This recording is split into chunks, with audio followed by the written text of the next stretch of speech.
আজ 12ই জানুয়ারি অর্থাৎ স্বামী বিবেকানন্দের 163তম জন্মজয়ন্তী। সারা রাজ্যের পাশাপাশি শিলিগুড়িতেও পালিত হয় জন্মজয়ন্তী। সেই মতোই শিলিগুড়ি হাকিমপাড়াতে অবস্থিত টেকনো সংস্কৃতি ইনস্টিটিউট ফর অ্যাডভান্স স্টাডিজের পক্ষ থেকে পালন করা হয় স্বামী বিবেকানন্দের জন্মজয়ন্তী। ইনস্টিটিউটের সকল ছাত্রছাত্রী উপস্থিত থেকে সমস্ত অনুষ্ঠান পালন করেন।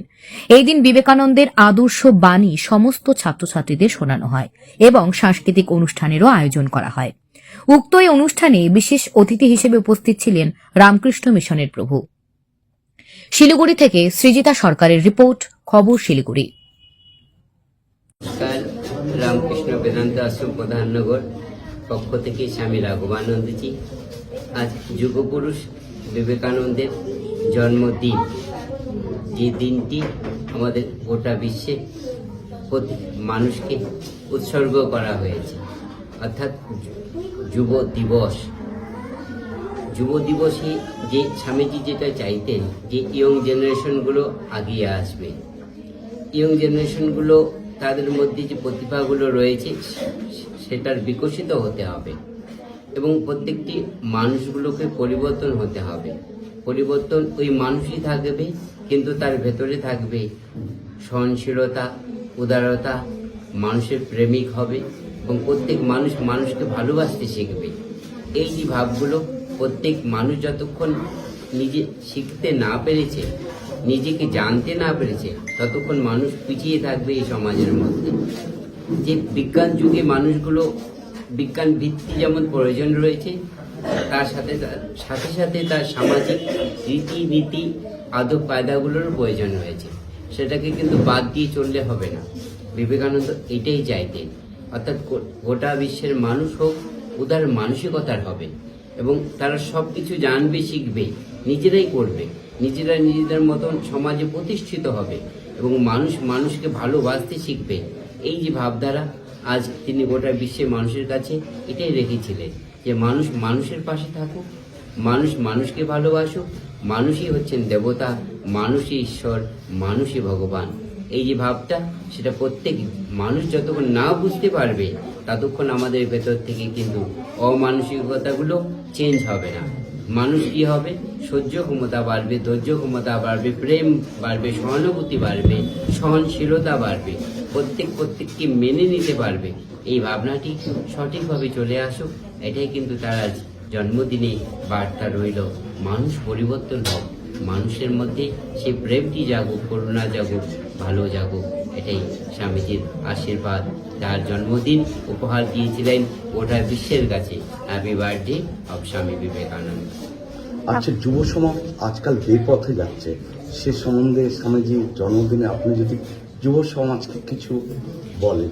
যুব সমাজ যেভাবে বিজ্ঞান ভিত্তি হয়েছে, আমরা যন্ত্রপাতি দেখছি, তারা মোবাইল যুগ হয়েছে, কম্পিউটার হয়েছে এবং যেভাবে তারা নিজেকে জানবার চেষ্টা এবং তাদের ইচ্ছা শক্তি কিন্তু ভীষণ তারা দ্রুতগতিতে চেঞ্জ হয়ে যাচ্ছে। সেটার প্রয়োজনীয়তা ছিল, স্বামীজি তখনও বলেছিলেন।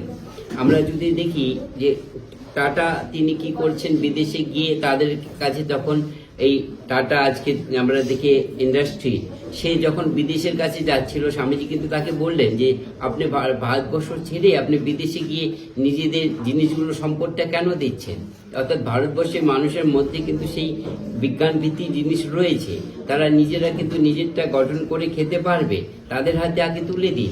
আজকে আমরা যদি দেখি যে বিজ্ঞান ভিত্তিক দিনে যে আমার ছেলেমেয়েরা যে চেঞ্জ হচ্ছে, চেঞ্জের কারণ হচ্ছে তারা জাগতিক বস্তুতে এমন করে নিয়েছেন, অর্থাৎ দেশের সব কিছু তারা মেনে নিয়েছে, কিন্তু নিজের সংস্কার সংস্কৃতিগুলোকে বলতে বসছে। এটা কিন্তু সঠিক নয়। সেই জন্যই আমাদের দৃষ্টিকোণে মনে হচ্ছে যে ছেলেমেয়েরা ব্যপথে যাচ্ছে। ব্যপথে নয়, তাদেরকে এটাও জানা, এটারও দরকার আছে। বিদেশের কালচার রীতিনীতি তেমন প্রয়োজন আছে, তেমনি আমাদের স্বদেশের রীতিনীতিগুলোরও প্রয়োজন আছে। সেগুলো তারা ভুলতে বসছে, সেটাকে কিন্তু মনে করিয়ে দেওয়ার সময় আসছে, যেটা ইয়ং জেনারেশনের কাছে আমরা এখন দেখছি। যেমন অনেক কিছু আমরা সমাজে এখন খুঁজে পাই না, সেই জিনিসগুলোর কারণটি কিন্তু আমরা বড়রা হয়ে দাঁড়িয়েছি, যেটা তাদের কাছে আমরা দিতে পারছি না। তাদেরকে আমাদের দিতে হবে, দিলেই তারা কিন্তু চেঞ্জ হবে না।